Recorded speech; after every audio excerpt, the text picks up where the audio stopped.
अस्सलामुअलैकुम दोस्तों, आज मैं ये वीडियो क्लिप आपको दिखाता हूँ इसकी कमेंट्री के बाद एतराज हसन साहब की कि इन्होंने बड़ा इम्पोर्टेंट आजकल जो बात चल रही है उसके मामले में इन्होंने पहले भी मुहर्रम का महीना शुरू हो गया है, हुसैनियत का साथ दिया, यजीदियत का साथ नहीं दिया, हक की बात की है। पाकिस्तान के top lawyer despite his polity affiliation वो उन्होंने साइड के ऊपर रख के बड़ी एक 9 मई को जिस तरह उसकी जो कॉन्स्पिरेसी इमरान खान के खिलाफ थी, जिस तरह टारगेट करने को बड़े इफेक्टिवली एक्सपोज किया, पूरी कौम का पता चल गया कि 9 मई बहाना, इमरान खान निशाना, पीटीए निशाना। तो अब ये पाकिस्तान की पस्ती की वजह क्या इसके अंदर यही जो पिछले 14 महीने से चल रहा है, जिस तरह चोरों डकैतों को लाके बिठाया गया और उसके अंदर उन्होंने ये बताया अब ये बनाना चाह रहे हैं फौजी अदालतें। He has explained very well, बड़ी अच्छे तरीके से बताया कि क्यों फौजी अदालतें नहीं होनी चाहिए और क्यों सिविल अदालतें होनी चाहिए। अब फौजी अदालतें इसके अंदर इन्होंने बिल्कुल सही कहा है कि जो भी नीचे से फैसले देगा वो वही फैसला करेगा जो उसे ऊपर से बताया जाएगा।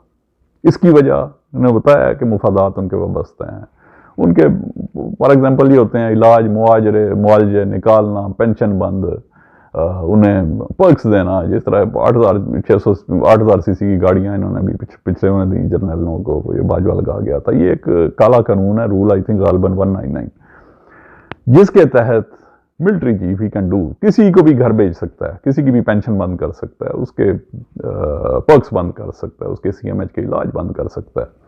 और अगर ये गलत बंदा आ जाए, फिर इसके अंदर इतराज ने पहले फौज की कुर्बानियां भी बताई हैं, जो पिछली कुर्बानियां, बिल्कुल राइटली सो। अब एक बंदा अगर आ जाता है जनरल बाजवा के, जिसके अपने अरबों के असासे निकले हैं, उसके अपने बल्कि वो पूरे फैमिली के, एक्सटेंडेड फैमिली के, उसके समधी के, उनकी जो जोजे हैं उसकी बहू के अरबों रुपए के, और वो जिसने जो असासे वो बताता है वो पब्लिक कर वो बताता है उसे जनाब ये टारगेट करते हैं। अब इन्होंने बताया कि इधर तो वही डिसीजन होगा जो उसे बताया जाएगा। फिर ये military court, why they want to go to the military court, इसलिए कि मिलिट्री कोर्ट के अंदर कोई अपील नहीं है, कोई लायर नहीं कर सकते। अब एक इमरान खान, एक सिविलियन, वो भी इमरान खान के पाए का, उसे लेके जाना चाह रहे हैं मिलिट्री कोर्ट में, जबकि अपना ये जो इनके एक वो कहा था इमरान खान ने किसी का करना है, इन्होंने FIR, वो FIR नहीं होने देते, और इमरान खान के खिलाफ 150 FIRs। अब इसी तरह जो मिजाज यार में आए वही इस तरह ये अब देखें, एक वो क्या नाम था उनका, जनरल सैयद जफर मेहंदी, उनका बेटा सिविलियन, ऑस्ट्रेलिया में एक IT इंजीनियर, उसने सिर्फ ये दरख्वास्त दी थी कि जनरल बाजवा की एक्सटेंशन नहीं होनी चाहिए। उसे मिलिट्री कोर्ट में धकेल के ले गए और उसे 5 साल की सजा देते हैं। तो इस तरह से they want to twist the law, they want to use it for their own purposes. अब बड़ी इफेक्टिवली आसम साहब ने 9 मई की भी जो कॉन्स्पिरेसी थी इमरान खान साहब के खिलाफ, उनकी पार्टी के खिलाफ, उसे एक्सपोज किया। फिर उन्होंने अभी जो मिलिट्री कोर्ट का जिन्होंने शुरू किया हुआ है और बताया ये क्यों, वाई इट इज, अब इन्होंने बताया अनकॉन्स्टिट्यूशनल। एक तो ये what ever will be told, you know, that will be tickling down, नीचे वाला वो बता देगा, बोल देगा, वो फैसला आ जाएगा। और दूसरा इन्होंने बताया कि जो सिविल कोर्ट है इसके अंदर बाकायदा whoever will be making the decision वो डिस्कस होगा, उसके अंदर अपील भी होती है, उसके अंदर रीजनिंग भी दी जाती है, अब उसमें वकील करने का भी इख्तियार होता है। तो ये भी फिर उन्होंने आगे कहा है कि जो मिलिट्री कोर्ट हैं ये जस्टिस नहीं प्रोवाइड कर सकेंगे, ख़ास तौर पे इमरान खान साहब के केस के अंदर, और ये गैर कानूनी है।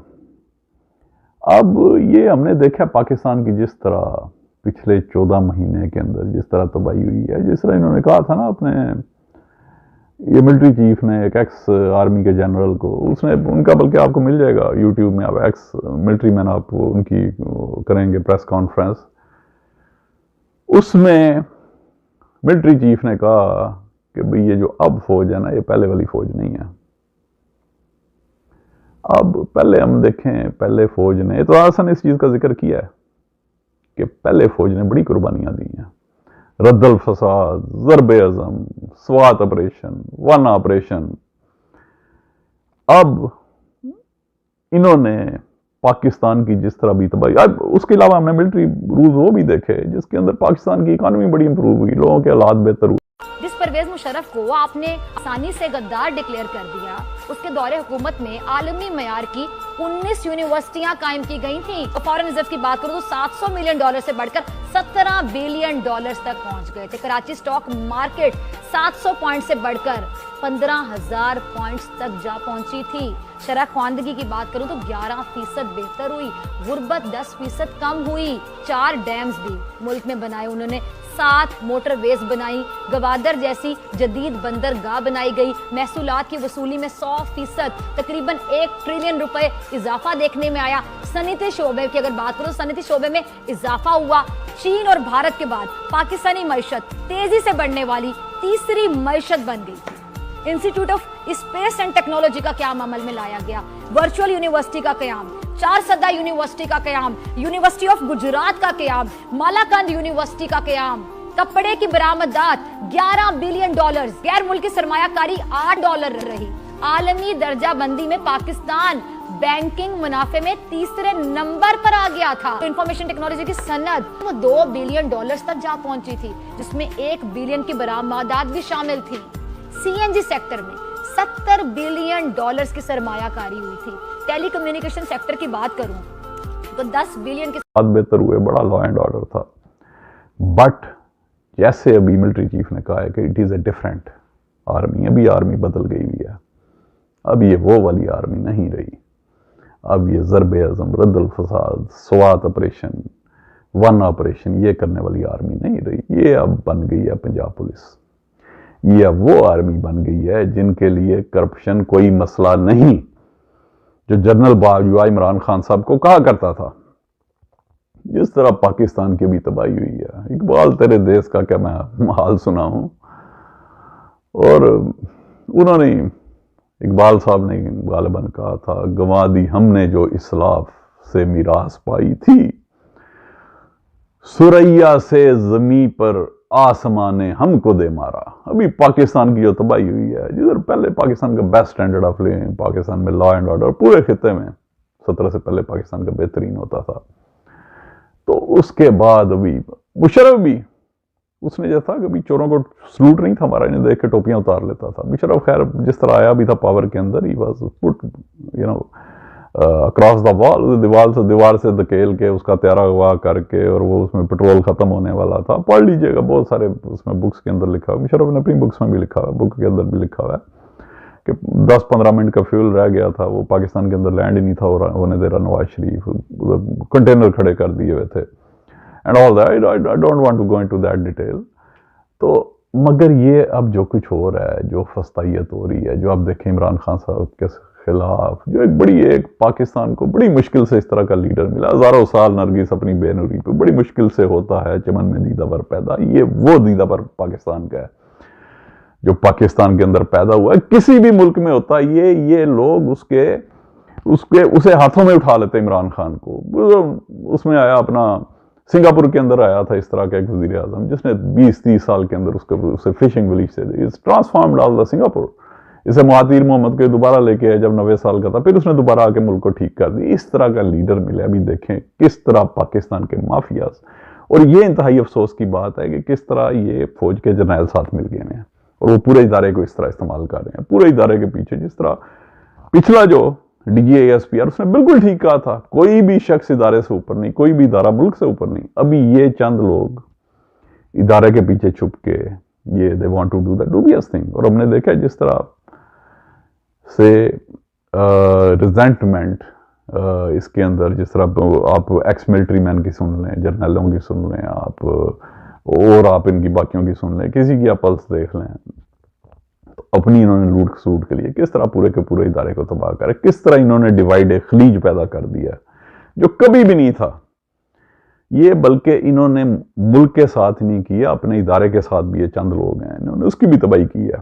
تو یہ آپ سنیے، یہ اعتزاز حسن صاحب کا، ساری بات لمبی ہو گئی ہے، یہ آپ سنیے گا ضرور. السلام علیکم.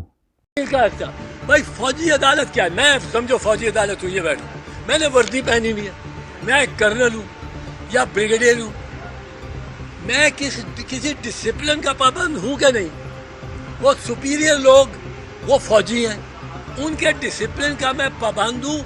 मेरी प्रमोशन, मेरी बेनिफिट्स, मुझे अच्छी पोस्टिंग, मुझे निकालना फौज का सब उनका ताल्लुक यूँ.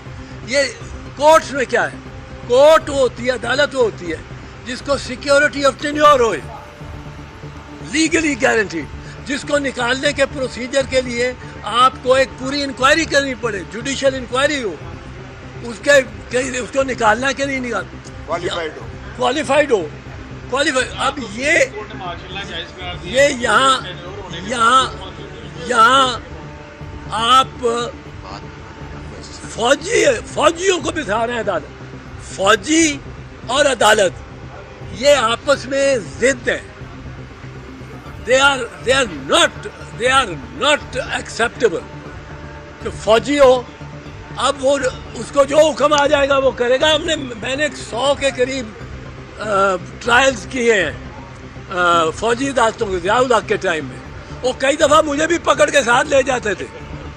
पीस वर्कर्स का, पीपल्स पार्टी के वर्कर्स का केस होता था, मुझे भी पकड़ के, मैं कहता था मैं वकील हूँ, कहते आप भी चले, आपका नाम लिखा हुआ है उस पर्च पे. वो जो हाजिर वालों की थी उस पे पर्च पे पकड़ के ले जाते. कोई उनमें ये नहीं है, वो अपना काम करते हैं, बड़ा अच्छा करते हैं. मैं आपको ये कहूँ, उन्होंने सवात खाली किया और एक जनरल कियानी को इसकी दाद देनी पड़ी. उन्होंने नॉर्थ वजीरिस्तान में वो ज़रबुल अदब की जनरल राहील, बड़ा अच्छा, मैं तब भी कहता था कि उसने, पर इन्होंने जाके जो बाना और सारी ये ज़रबुल रद्दुल फसाद थी, उसकी दाद देनी पड़ती है. अपने सोल्जर्स का मोराल भी आप रखा. वहाँ शहादतें हो रही थी, बहुत शहादतें हुई. तो यहाँ भी फौज को और फौजी हाई कमान को और चीफ साहब को इस तरफ लगना चाहिए और अपना फोकस उस तरफ रखना चाहिए. और वो उनके लिए एक बड़ा इम्तिहान भी है, और उसमें सारी कौम उनके साथ खड़ी होगी अगर वो इस पे चलेंगे. लेकिन अगर वो फौजी अदालतें लगाएंगे तो इस पे फूट पड़ेगी, इस पे आइन को देखा जाएगा. आइन इजाज़त नहीं देता. And there will be no halfway house, no कि दोनों विनर्स हो और दोनों लूजर्स हो. नो के आधी उनको दे दो और आधा हमें खुश कर दो. हम आए हैं कि यहाँ फौजी अदालतें पाकिस्तान में सिविलियन को ट्राई करने के लिए नहीं लग सकती इस आइन के तहत.